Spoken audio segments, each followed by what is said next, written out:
Hello, and welcome to Introducing Me. I'm your host, Sarah. I started this podcast to get to know other people and lifestyles while discovering more about myself. Each episode, I'll give a new guest a chance to discuss their background, culture, interests, or whatever they want to talk about to help increase all of our own worldviews. Today, I would like to introduce you to Mari Reisberg. She is a therapist, performer, and podcast host. From being a trapeze artist to getting a BFA and MA, she strives to help people reclaim their creativity. So I'm really excited to have Mari here today to share more about her life and things she's got going on. So thank you so much, Mari. Why don't you go ahead and tell the audience a little bit more about yourself?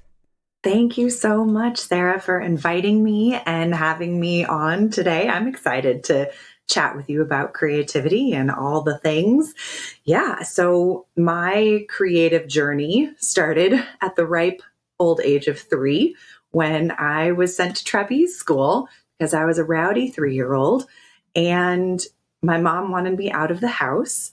So I started performing professionally at the age of 3 and was bit by the performing bug and have continued doing that throughout the rest of my life.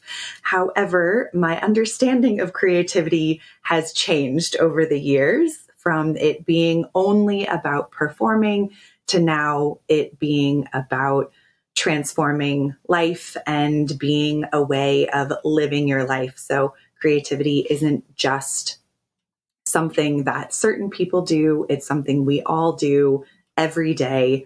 And I love sharing that with people. And I'm also a creativity coach. So I help people transform their lives with creativity, as well as being a licensed therapist. I also host the Sustaining Creativity podcast, and I interview people from around the world about their experience of creativity. If you haven't guessed, I love talking to people because that's a lot of what I do with being a therapist, a coach, and a podcast host.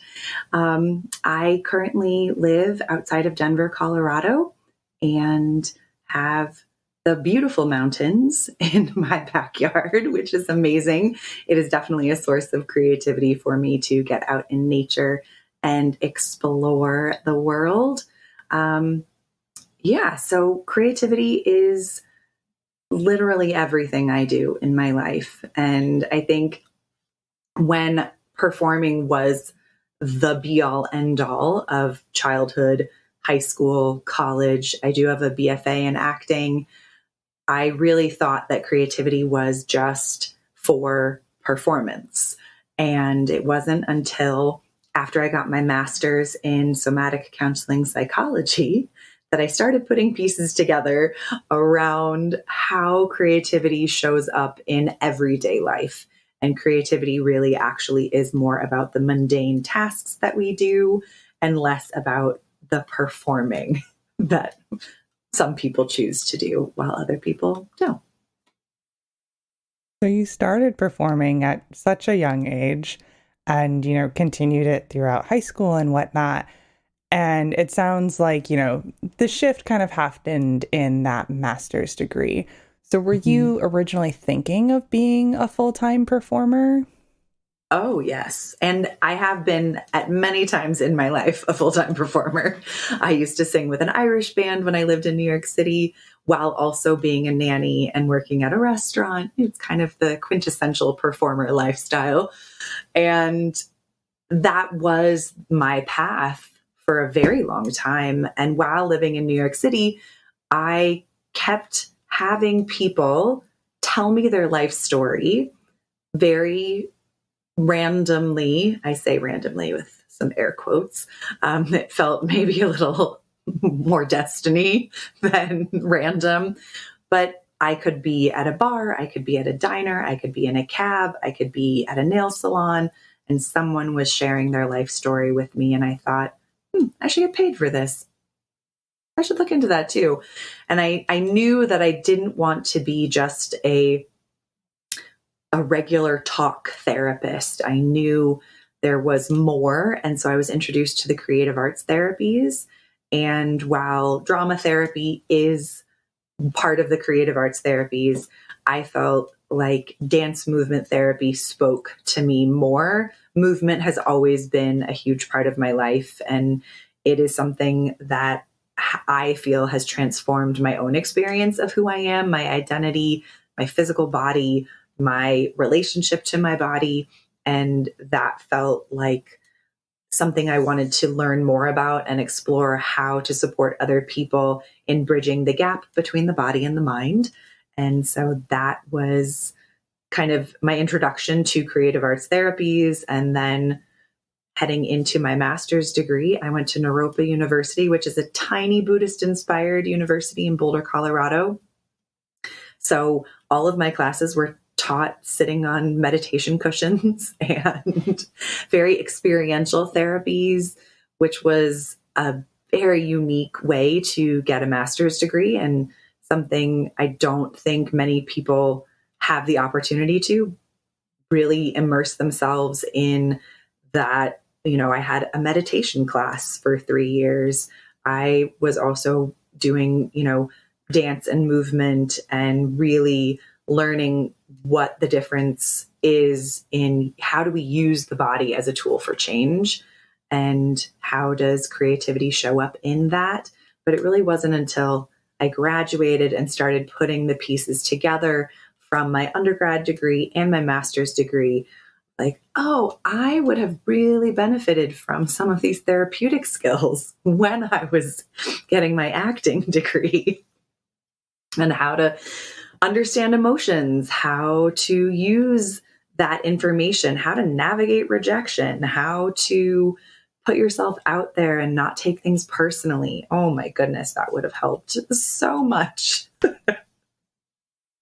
And so can you talk a little bit kind of about this creative arts therapy? You specifically mentioned dance. Like, what is that like if like a client's coming to you as their therapist? Like what is a session like? I think when people hear therapy, they think sitting on a couch and talking. Right. Laying on a couch, not looking. It's not analysis, which is kind of the image that people have from television and film.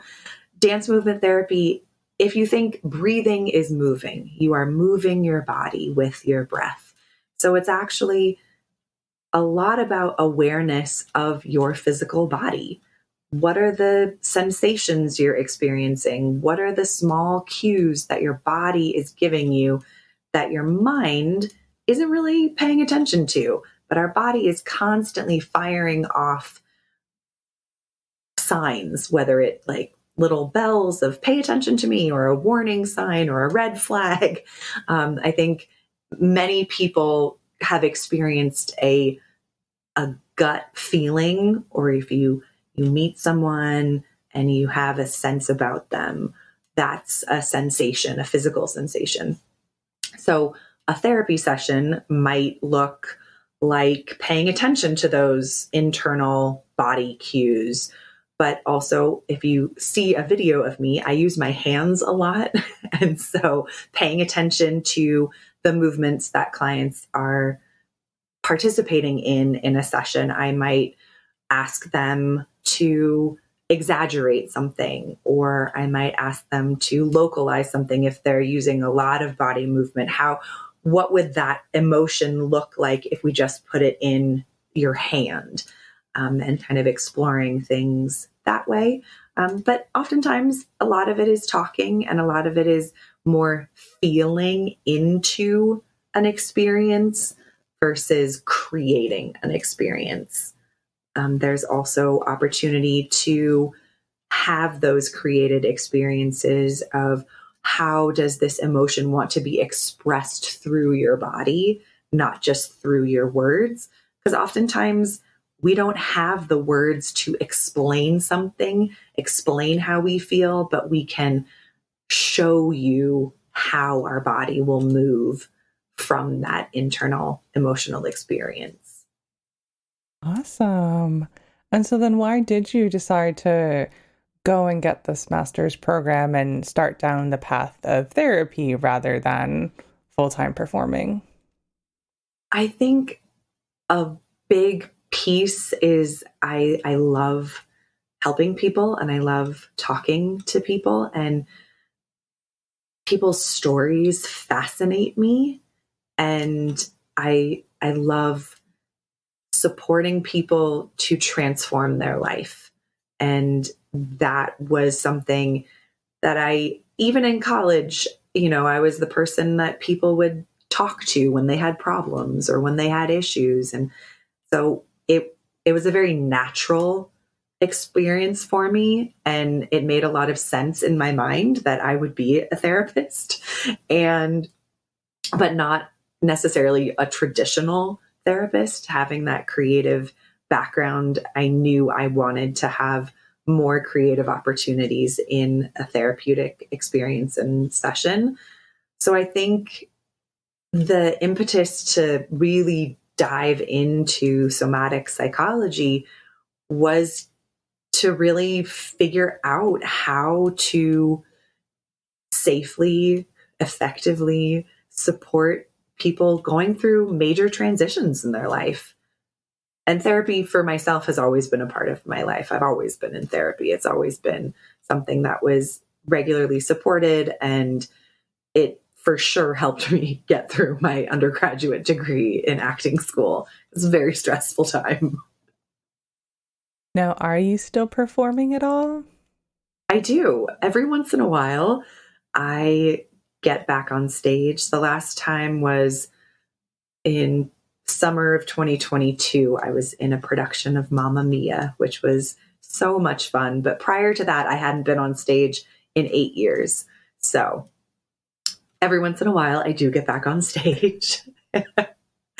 And it's the most fun. I love to have the opportunity to get back on stage. And I love when that opportunity is done and I go back to the other things in my life that I love to do. Yeah. So with like an 8-year break, what kind of pushed you to, even auditioning for Mamma Mia? Yeah. So the 8-year break, I really had decided I wanted to support performers in more of a creative coaching capacity than being that performer on stage. Don't get me wrong. I love an audience. I love to be on stage. I could talk to anyone, anywhere, and perform until I'm, gray and done with the world. However, I really wanted to give other performers all of these skills and tools that I found so helpful in my own journey as a performer and as a therapist. And so I created this program called Sustaining Creativity to support performers in that audition process and in that experience of performing, of how to really create a foundation of safety and trust within themselves to take creative risk from, and then have that foundation to come back to when the performance, the rehearsal, the class was over. So you could reintegrate into your life to pick up kids, do laundry, wait tables, cook dinner, all the kind of more mundane tasks that can be pretty challenging if we're always highly emotionally activated from performance. So the 8-year break was me creating that. And then I didn't even know the production was happening. I got a message on Facebook from a friend saying, "Hey, do you want to audition for this?" And I was like, "Oh, okay, sure. It's been a while, but why not?"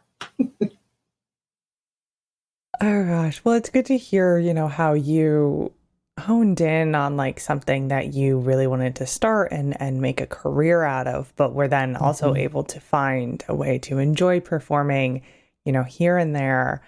And I'm curious to know, because your mom put you in trapeze school because you were rowdy, and it stuck with, something you did for quite some time. So did it work? And, how did you end up, going to trapeze school at 3 years old sounds a little odd. Yeah, it is. It is a very unique experience. However, I lived 2.5 blocks from a trapeze school, so that may have made it a little bit easier. And I grew up in the Pacific Northwest, where things you just did were a little bit different. Like when it rained 40 plus days in a row, you just did everything outside no matter what. You had a lot of rain gear and you still went on hikes and you still did all the things outside. So going to trapeze school was very normal in my childhood and my existence and experience. And I think the trapeze school that I went to was also a physical theater school. So, and not only was I learning trapeze, I was also learning physical theater expression. And I was a part of their children's performing troupe. And so we created a bunch of shows. We wrote our scripts. We choreographed all of our, performances, and had the opportunity to really experience all sides of a theatrical experience. And that was incredible, to be given that agency to try new things, to be a leader, be a follower, be someone who creates a performance piece, someone who is directed by a peer in a performance piece. And I think all of those skills that I learned being a part of this school, this performing school, really set me up quite well for the rest of my life and gave me the opportunity to be willing to take creative risk in my life and try things. Now, don't get me wrong, I get afraid all the time. And this isn't like, oh, she has no fear, she's trying new things all the time. Definitely not. Fear and anxiety and imposter syndrome absolutely show up in my life. And I have a lot of skills and tools to navigate them and work through them and not take things personally when something fails, and be open to feedback and be willing to rethink things probably after I get really defensive and have a little, tantrum about it. I then can take a moment and say oh, okay, what that person said wasn't about who I am. They were giving me feedback on something I asked them to give me feedback on. And I have a lot of opinions and a lot of emotions about the feedback they gave me. And it doesn't mean that they don't like me, that I'm not a good performer or coach or therapist. And so I think all of the things from trapeze school at 3 definitely set me up for the rest of my life. And so it set you up with these good foundations, good, mindset, ways of managing with different things. But you mentioned fear. Was there ever fear in any of your performing of getting on stage or being in front of an audience? I think the fear came later. I think as a kid, pretty fearless performing. I would put on a show. If there was someone at the house, a show was going to be shared. Didn't matter if they really wanted to see it or not. And so I think the fear or the anxiety or the questioning of, is this good, came so much later, maybe high school than in childhood, early childhood, because I think I had so many people in my life really supporting me to try pretty outlandish things. And parents who would spend the 25 minutes watching me recreate something I had seen somewhere and direct my friends and my brother in a production, or, trying any musical instrument that my father brought home. He was a music teacher for years and would bring home tons of musical instruments, and me not knowing how to play it, but would put on a show with the musical instrument.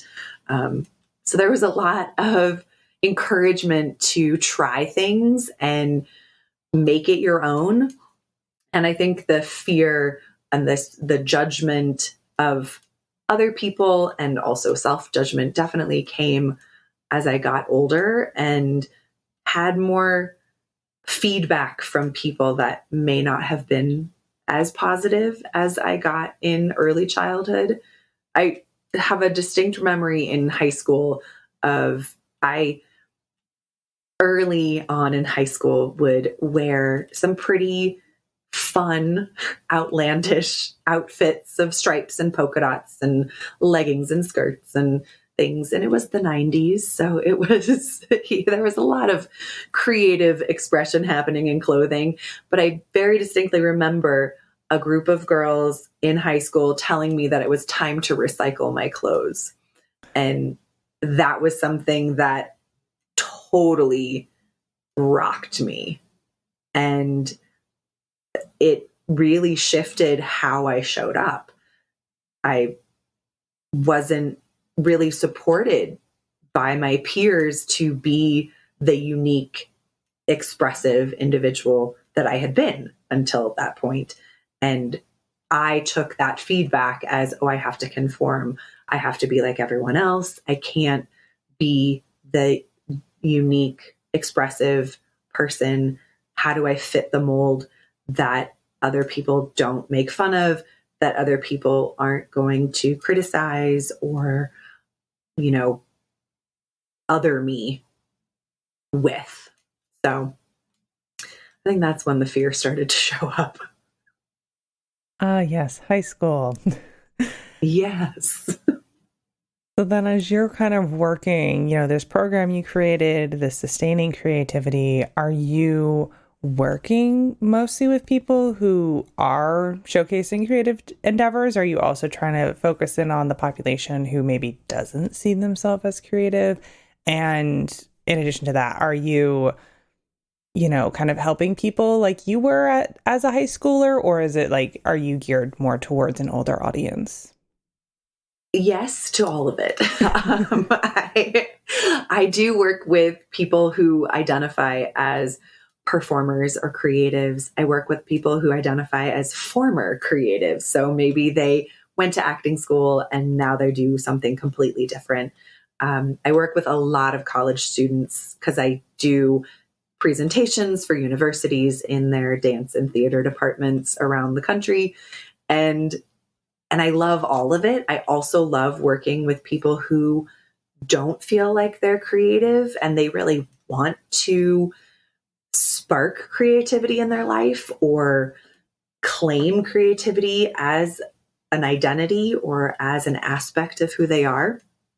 That I think is such a fun time to really work with people when they really want to explore creativity in this new fashion. And then I also love working with people who really are feeling like something is missing, and it is that creativity, that creative piece that was such a large part of their identity that they set aside oftentimes to have children, get married, have a career in a different career place than performing arts.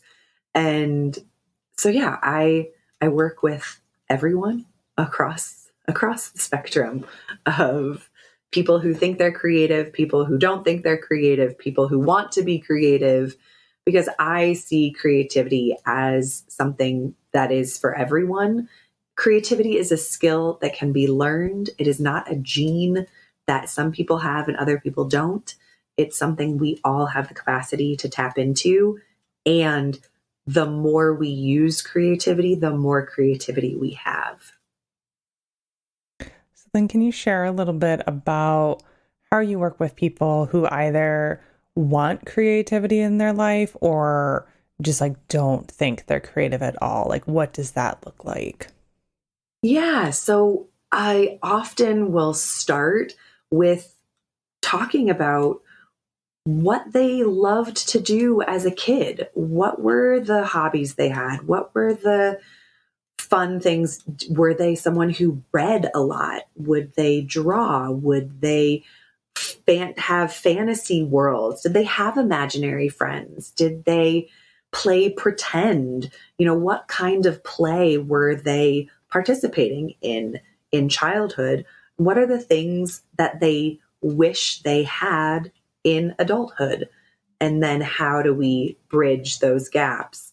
And there are many other layers of having a foundation of safety is super important. Without safety, we typically don't take risks or typically don't engage in something outside of our comfort zone. So by creating a foundation of safety, not only in physical space, but in our mind, with our time, and then in other environments that we participate in, it actually helps set you up for more success in reclaiming or discovering creativity in your life. And I have a lot of conversations with people around like, well, why did you choose to wear the outfit that you wore today? And sometimes people will say like, well, it's just so comfortable. I'm like, yeah, that is a creative choice. You woke up today and you thought, I need to feel comfortable. This is what I'm going to wear. So it's an active choice of looking at the things that you do in everyday life as a creative event or creative expression or creative experience. And so then what are some sort of like outcomes that people get working with you in this creative field? I mean, everything from a new job to getting back on stage to feeling and having more joy in their life, decreasing stress, better management of anxiety and depression, less stress. I think it kind of runs the gamut. Creativity, I like to say, is not a luxury. It's a key ingredient to your well-being, and how you engage with it is important. So how are you looking at creativity in your life, and what do you want more of in your life? Do you want more time to play with your kids? Do you want more joy? Do you want less stress? Do you want more opportunities to share your creative ideas? I also have clients who have, I guess, climbed the ladder, for lack of a better phrase, in their field that they're currently in, and supported them to have a different way of managing the people on their team, to foster more creativity in the industry that they're in, to make going to work a little more fun and not feel as dreadful as it may have felt in their life previously. Then how do you currently engage in creativity in your day-to-day life? I mean, from how I get dressed in the morning to how I put food on a plate, to playing with my cat, to editing podcast episodes, to listening to music and having mini dance parties in my office when I get super stressed out from something that has happened, to getting outside. Or if I can't get outside, I will stick my fingers in my plants to give myself some nature and feel a little more connected. And I see that as being creative. It's a unique, different way to reconnect with nature if I can't get outside, or if it's snowing or raining or something and I don't want to brave the elements. But how I clean my house is a creative experience. How I communicate with my partner, have relationship. Sometimes I like to call it Zen driving. I'm like, I'm going to take a different way to get to the grocery store today.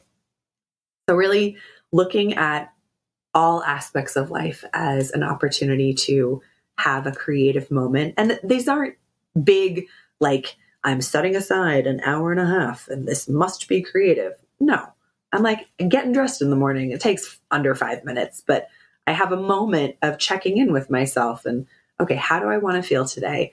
Or how do I feel today?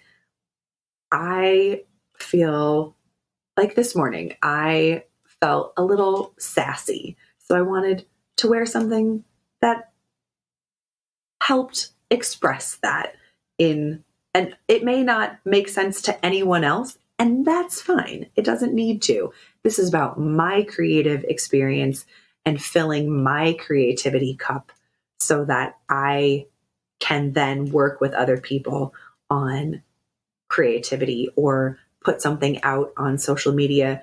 So I need to keep my creativity cup full so I can output creativity into the world.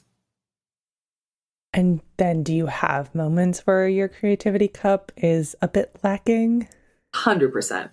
Yes. Oh, yes. Yeah. And those are the times where I'm like, you know what? I'm going to just be inspired by other people's creativity. So that might mean going to an art museum or watching a movie or scrolling through TikTok or Instagram or listening to a record or reading a book. What are the things that I know inspire me or help fuel me that I don't have to really share with anyone else? It's like just for me. But yeah, for sure, there are days where I'm like, I do not feel creative at all. And that's okay. So, how do I allow creativity to ebb and flow? And I know some pretty quick ways to reactivate or reconnect with my creativity, like the 30-second, 1 minute dance party to a favorite song in my office. So Now, you kind of chose this career path out of, studying at school, learning more, wanting to help others in creativity.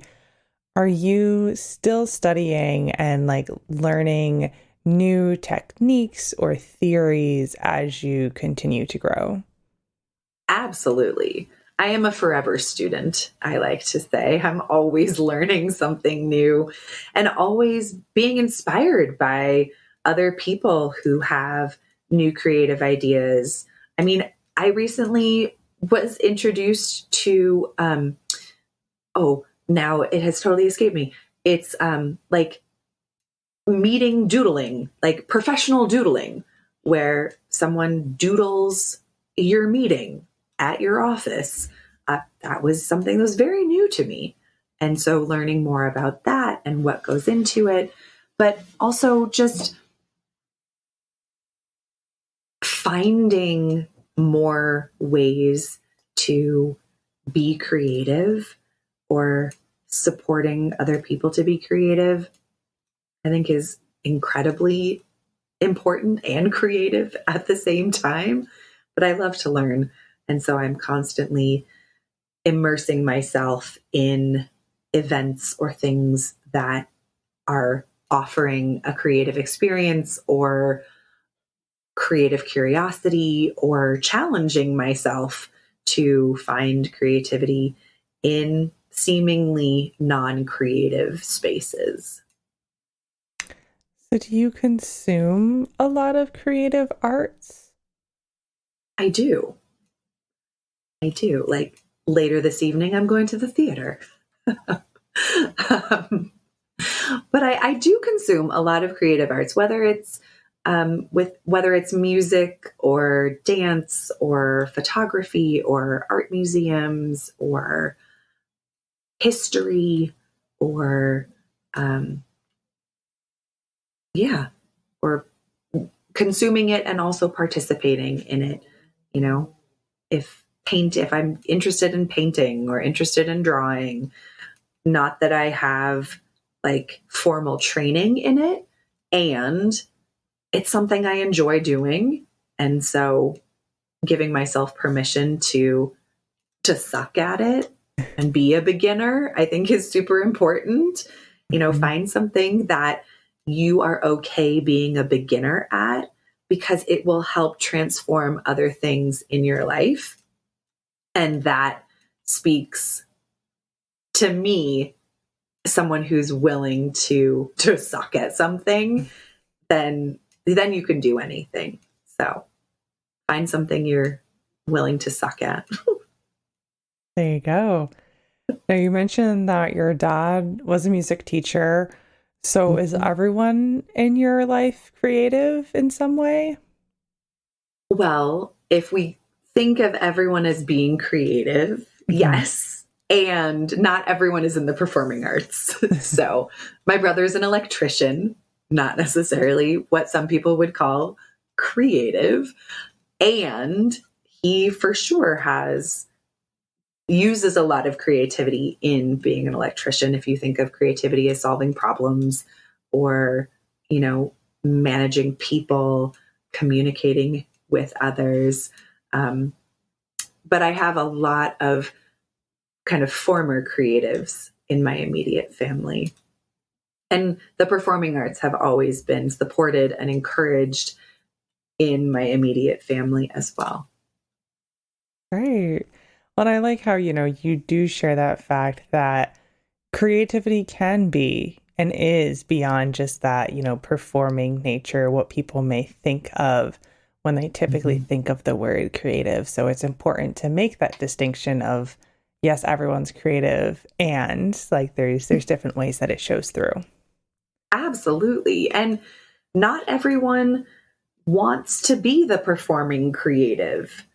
There are some people who their version of creativity is color coding their planner or their to-do list or their spreadsheet or how they, navigate transporting children to after school activities. Like that's, for some people, that is a creative experience because there are so many moving pieces and they're connecting dots, and flexibility is always a factor. And do you have snacks, and do you need snacks, and did you forget something, some sporting event thing, equipment, so there's no one way to be creative.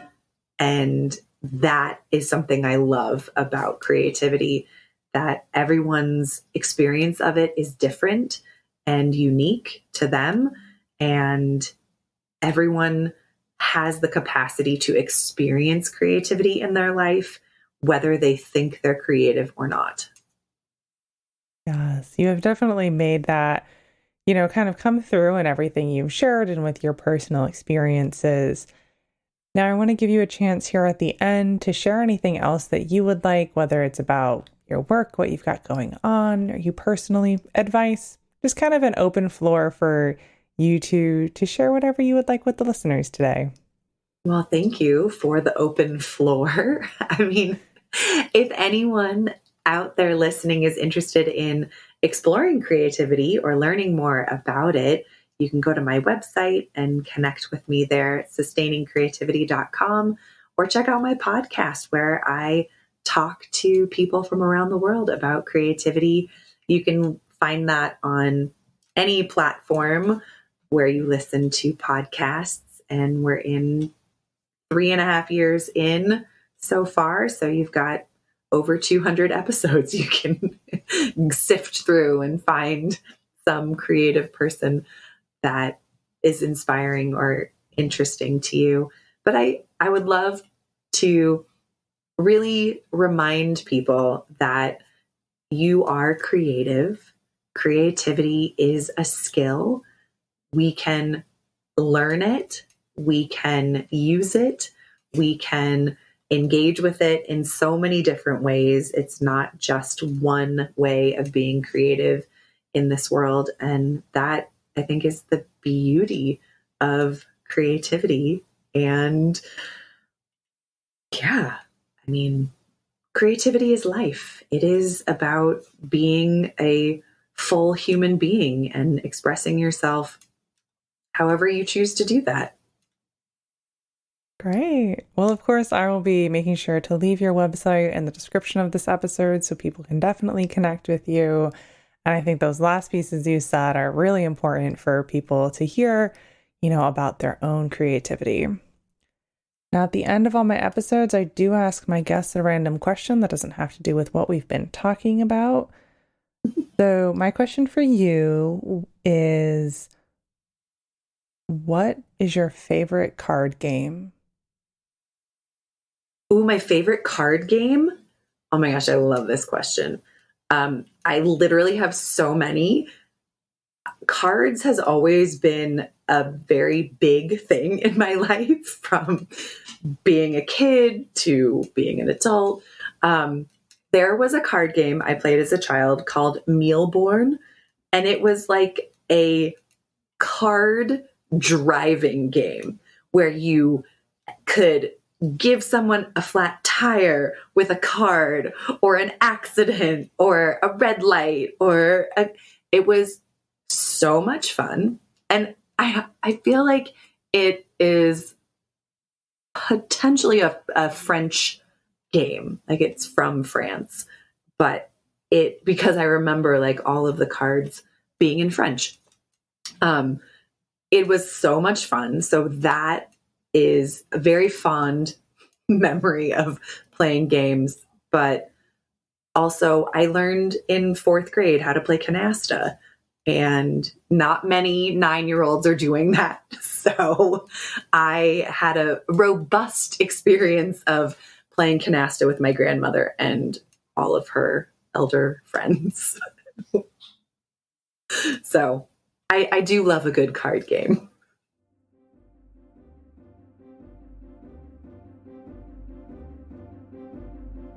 All right, that brings this episode to a close. As I mentioned, I will be leaving Mari's website in the description along with her social medias. So she is on Facebook, Instagram, and LinkedIn. If you want to go follow any of those pages and connect with her, of course, she would appreciate that support. And if you would like to connect with the podcast, we always appreciate that support as well. And we are on those same social medias, so Facebook, Instagram, and LinkedIn. And all of our links can be found on our website, which is always in the description. Our website, of course, also brings you to all of our past episodes, past guest resources, and guest social media, and all of those good things. So feel free to check that out. If you would like to be a guest on the show, my email is in the description. That is always the best way to connect with me directly. And if you would like to support the podcast monetarily, there is a link to do that as well. So thank you so much, Mari, for spending time with me today, and to my listeners for taking the time out of your day to hear a new story. Until next time, bye. Thanks so much, Sarah. Have a great evening.